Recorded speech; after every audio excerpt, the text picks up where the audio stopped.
following podcast has been paid for by Big Daddy Munroe's Customs. 238 pounds in the black corner. From St. Louis, Here comes Mr. Crow. Andre the Giant. Gonna get his licks in on the bruiser. Hulk Hogan. Number one, the greatest WWE champion of all time, and in many ways, the man who made the title what it is today, Bruno Sammartino. his opponent weighing 236 pounds in the white corner. From Van Nuys,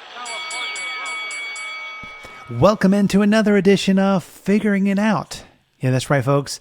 They've brought us back for a third episode. The ratings were that big.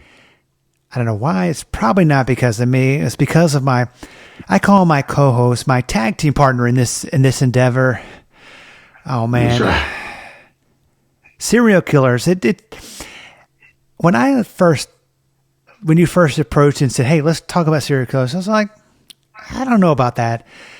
But it has become extremely popular. It has become one of the ones that they're talking about around the water cooler, the proverbial water cooler. Why is that? I mean, why do you think, before we get into some more serial killers that you've made, why do people love serial killers that much? It's because it's something that, me personally, I think it's just realizing that there really is people like that out there, like my customer, the cop guy, he doesn't condone or any type of thing like that, for all these, murderers and serial killers. But it's intriguing because, if you go in deep and you learn about them, there's a backstory, they've got their history, could have been their mother was crazy, like, Ed Gein, and, just all kinds of different things that maybe caused it, it can be kind of educating, really. Yeah, it's one of those things that I didn't know it existed, but it did exist. And the first one that we're going to be talking about this week is a Richard Farley. To educate people who are not educated about this kind of stuff, who the hell is Richard Farley? They actually made a movie about the guy. He was a stalker. He was working with this lady, and it was really crazy. He would say things like, now, if we're ever going to work out, you got to do such and such, or you at least got to come and go to dinner with me and things like that. And the lady's like, no, continuously. And, he would call her, go to her house. It was kind of crazy. And he always had that type of approach. Like, in his head, they were some kind of couple. And what had happened with him is, she ended up getting a restraining order, and they all worked together. Like I said, well, he ended up having to, basically resign from his job because where he had been there for so long, they wanted to kind of save his reputation, so to speak. And a little while later, he goes and sells his vehicle and buys this RV, loads it down with shotguns and stuff like that, ammunition and everything. Goes into the place where his he was formerly employed, and shoots the door guy. Because the guy's like, "Hey, Richard, how's it going?" The next the guy's like, bam! He just blew him away, and he goes inside and just started going crazy, killing people in his place of work. Well, prior place. And then he actually got up to the lady, shot her in the arm, kind of like assumed she was dead. And next thing you know, after so many hours, the SWAT team was outside. It was crazy. And he's sitting there, and how they have the hostage negotiator. He's like, "Is there anything I can do for you? Anything I can do to maybe get you to throw a gun out the window or anything like that?" And he's like, "No, I'm not stupid. You got snipers all over those buildings out there, and I see them." But after so long, he's like, "You know what? I'll tell you what. I would like to have a double cheeseburger and a supersized Diet Coke he's like, I'm really hungry, man. I'm thirsty. And the guy's like, okay, we'll do it for you, Richard. You know, a little while passes. He gets the food. And the way they got him to come out, and he had full intentions of just like going nuts and having them take him out. But the guy's like, okay, Richard, we got your double cheeseburger from down the road and your supersized, Diet Coke. He's like, Richard, you know how it is with Coke. Once they pour that glass, that ice starts to melt. And he's like, oh, you're right. I'll come out right now. I'm ready. Hey, I mean, some people love their hamburgers and their Diet Coke. I mean, it's like that's wild, isn't it? It's crazy. But I mean, the next guy that we are going to talk about, and I've heard of this killer, Zodiac killer. Oh yeah. I mean, was the person who was this I would assume a customer that had an interest in the Zodiac killer approached you about doing this? And I mean, how much research? I mean, because everyone knows about knows about the Zodiac killer, but I mean, how much research had to be done for the to get this? I mean, it's a great custom. I mean, it's perfect.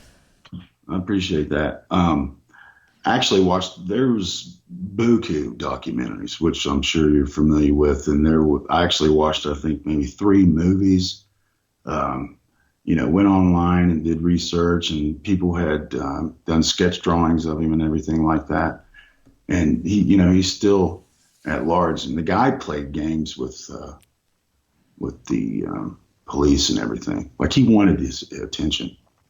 Like he was craving it, and he would write them crazy letters that they had to basically decode and things like that. That was nuts. I mean, it was mainly like, from what I seen, it was more like couples in their car. They would go to some hot spot makeout, place. They'd pull off the road and windows probably foggy, and he'd come up, just pop, pop.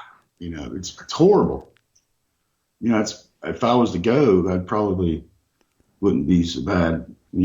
Yeah, I mean, I would definitely not be that'd be a great way to end your life. I'm just saying, but question. I mean, I know people probably did customs years ago and before the internet.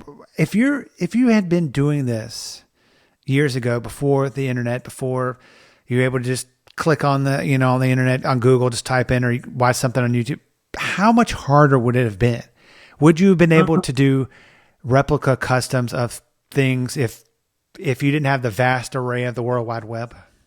I do like books too. Now, there is so many books that have information about, stuff you've never even heard of, murderers and family slayings. I mean, it's horrible, but they're just jam-packed full of information, and right there in black and white, you can read it and find out that it's stuff like I said, things you're not even aware of. But it would have been, as far as I'd say, it probably might have been a little bit harder, I would think. But I do like the books, though. I use a little bit of both, as much as I can get, whether it's internet or magazines, books, just you name it.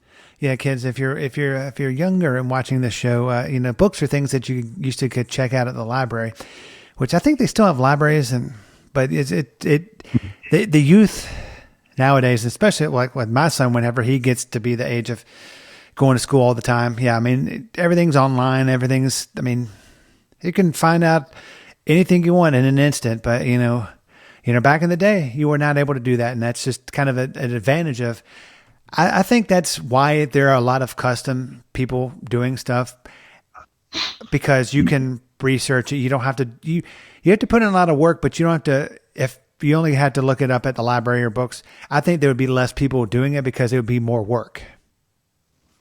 Well, I think honestly, you would maybe have to travel to find the books or anything like that. That's probably kind of the difference. But I actually own a lot of books that, that have that type of subjects and things like that. And it was mainly just because, I've been getting hit up with orders and orders and orders. And at some points I would even tell, my customer about, a certain situation or a certain person, that have them look it up and like, man, that was a very intriguing story. You had to knock that one out too. I was like, okay. I mean, I would assume, since you said you own a lot of these books, that if someone, came in your house, didn't know you, they'd be like, huh, that guy likes to read a lot of things about serial killers. And I mean, that's good because, you're doing a lot of that kind of stuff, but they would think that would be kind of weird, don't you think?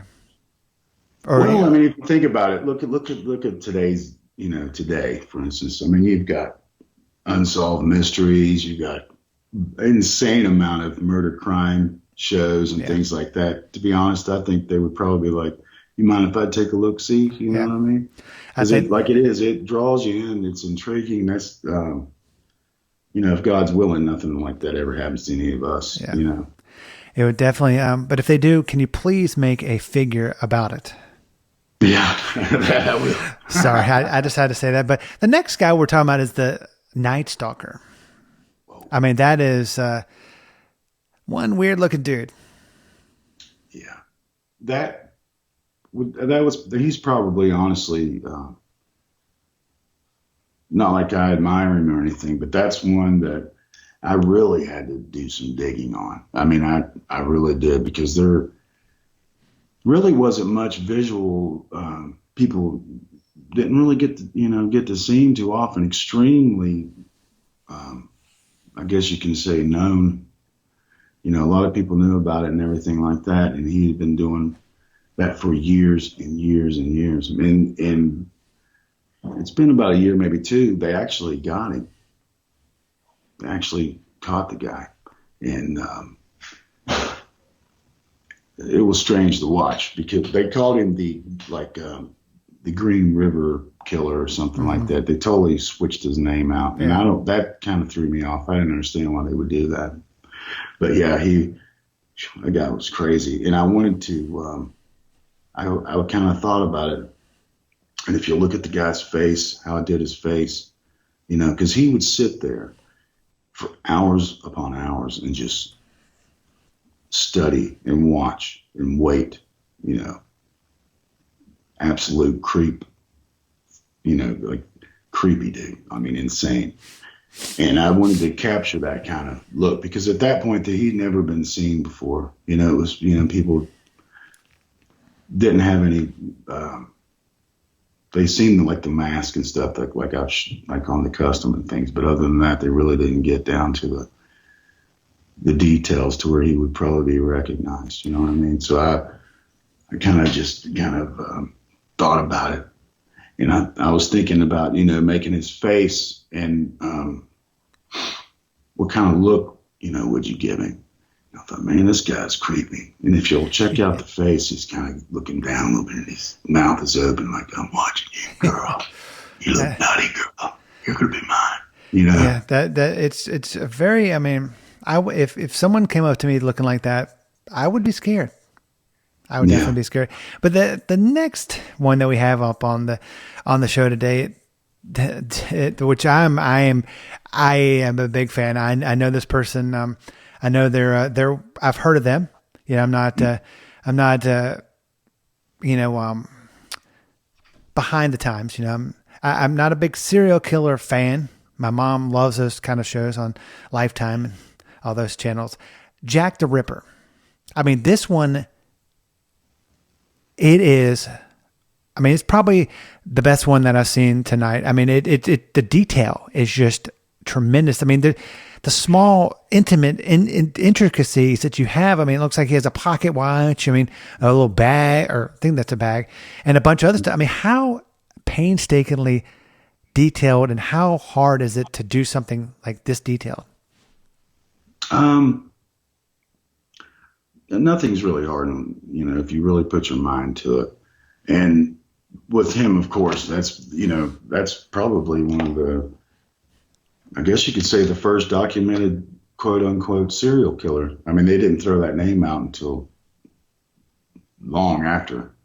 But, as far as being a serial killer, but, yeah, I've watched a lot of documentaries again, and I've seen movies and this, that, and the other. And I kind of just wanted to, it's hard to put yourself in that time because, we see things that, as far as clothes and outfits and stuff like that. So I watched a lot because it was really, really, really important to me because, to get it right. And the details is what really matters. It's what you put into something, that really can make the difference. And from all the ideas, speculation of who he was and things like that, they never still have caught the guy, or even they've had a lot of different people that they thought, was him, but at the end of the day, they never did find him. Yeah, I mean, it's definitely great detail. The next one we had that you sent me that were, of course, you can find all this, all these great customs and everything that Jerry's done is on Big Daddy Munroe's customs on the Facebook page. Just type it in on Facebook. It's one word. It'll pop up. Like the page. I mean, I'm redoing it a little bit. We're tweaking a little bit and putting all the pictures together. It's a great tool for if you ever want a custom done. I mean, it shows his work. It shows Jerry's work, and but yeah, this next guy that we're going to talk about tonight kind of looks like Frankenstein. Not sure if it is. Can you tell us about that one? The guy's he was known by the boys in the orphanage called him the Boogeyman. So that's the name that they kind of gave the guy. It turned out that the man would go in he worked at the orphanage and he was the janitor, and he'd go in there at nighttime and pick, out a child, boy. And then of course the kid would go missing, and they ended up finding the bodies and stuff buried underneath the orphanage and finding out it was him. But every night that he would go in there, he would wear that outfit and this mask and the long coat and things like that. And the kids would cover themselves up and stuff like that. They'd act like they were asleep because they felt like if you've seen the Boogeyman, that's when he's going to get you. And that went on for quite some time. Yeah, that would definitely be something that would. Has there ever been, at least, I think I probably asked you this last week, and if I did, has there ever been a serial killer that someone has wanted as a custom that's amazed you that someone would want that custom?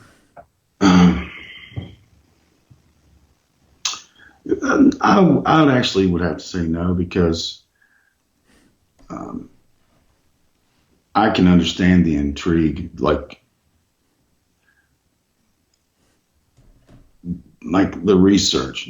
I like scary movies. I like, since I was a kid, my mother used to watch The Twilight Zone, and that it was like, wow. Compared to these days, it's nothing. But I've always been intrigued, and I've never turned down any type of custom. Yeah, I mean, like I said, your customs are all over the place, but they're all good. The last one we're going to be talking about tonight is Mican Johnson. Mm-hmm. Never heard of this person. Explain who this person is and how much research had to go into this custom. See, I was kind of leery even about speaking about this one, but I did get the okay. That guy is a black guy, and he went through all kinds of training and stuff like that, and he snapped. And we're talking type like similar to Black Ops training.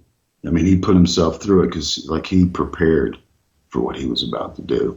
And this all took place in Dallas, Texas. And he actually killed a lot of police officers. And it was horrible. I mean, it was tough for him. So tough, in fact, that they found him,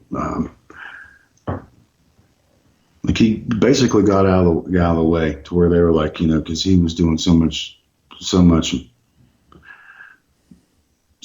that they were kind of like, okay, let's figure this out. This guy evidently knows what he's doing and stuff like that. So the only way that they got him was by using the bomb squad robot.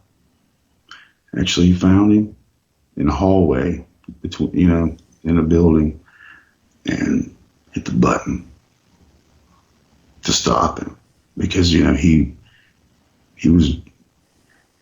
can tell the guy knew what he was doing. And it was horrible because, just imagine what policemen have to do and put their self in front of just to protect us. People talk about, police, and you hear music and stuff like that. But at the end of the day, they put their lives out there for everyone. And for someone to do that, it was horrible. Yeah, horrible. The good amount of research, there wasn't that much. Nothing like you normally would find. It was kind of tricky. But I ended up finding the crime scene photos. You name it. The internet's just insane these days. You can find anything. Yeah, there's a lot of things you type in on the internet people talk about that you don't want to see, but the detail that you have to go into for these things, it's like the crime scenes. It's just like you have to your work is meticulous. It's like, man, this is like you definitely have to do a lot of research on all these. Oh, absolutely. Yeah, and it's funny, this is the past two shows have been really popular, and we're going to be doing some more serial killers. But next time we're going to liven up the mood a little bit. We're going to be talking LJNs, and I know you do a lot of custom LJNs, and and we got to get down to talking about putting together the custom David Fine ring announcer figure. But that's neither here nor there. But it's not about me; it's about the fans. You love doing LJNs. Is there anyone particular that kind of stands out the most? As an LJN.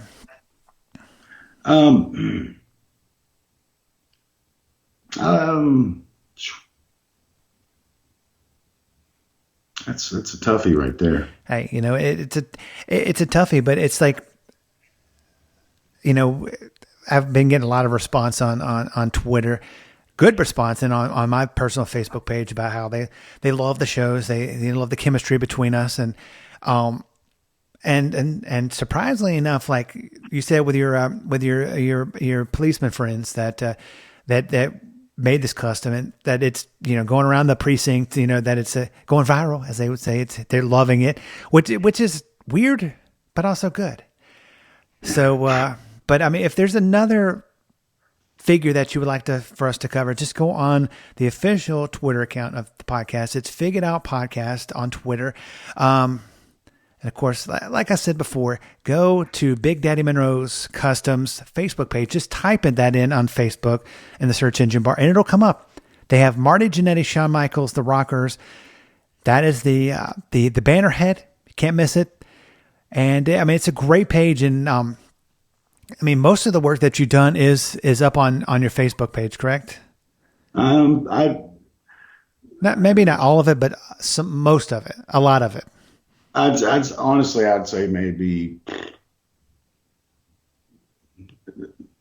I could say like a lot of them I don't. I'm not. They asked me not to. Yeah. Post them and things like that. So I'd say maybe. I'd say maybe 25%, to be honest. Yeah, folks, there's so much. It's a great. There's a lot there, though. Yeah. I mean, I go into a rabbit hole of YouTube sometime watching some old wrestling, but you could definitely spend an hour or two just looking at the pictures. I mean, even if there's not a description. And I think it'll prompt fans of the show to do more research and say, hey, that guy, I don't know who he is, but I want to go look on the internet for it. I mean, it's a good tool for people who, maybe doing research on this and that, but it's a great page. And I think it's only going to get better. Well, thank you. Mm-hmm. Yeah. And, but yeah, next week we're going to liven up the mood a little bit. We're going to be, but trust me, folks, serial killers, they may get their own show. That's just, it's, if it gets popular enough and we get enough Twitter feedback and Facebook feedback on the official Figuring Out podcast Facebook page, just, yeah, like I said, if there's something that you want us to cover, if there's a type of figure, Jerry does more than just wrestling, more than just serial killers. He does, Marvel. He does all those kind of superhero kind of figures. We will talk about it here on the program, but Jerry, once again, close down episode number 3 on serial killers, 2 in a row on serial killers. And, I cannot wait next week until we talk about LJNs. It's going to be, it could be a long program because there are a lot of LJNs. Yes, there is. There are a lot. And then you've done a lot of custom LJNs and a lot of, it kind of harps back to my youth. That's what I collected as a kid. And, the only 2 ones that I have now still are the Iron Sheik and Macho Man Randy Savage. And my kid loves playing with them. So I'm just, it's one of those things. But next week we'll come back and talk LJNs. Oh, yeah, that sounds good to me. 238 pounds in the black corner. From St. Louis, Here comes Mr. Pro. Andre the Pro Giant. gonna get his licks in on the bruiser. Hulk Hogan. Number 1, the greatest WWE champion of all time, and in many ways, the man who made the title what it is today, Bruno Sammartino. His opponent weighing 236 pounds in the white corner. From Van Nuys, California. The preceding podcast has been paid for by Big Daddy Munroe's Customs.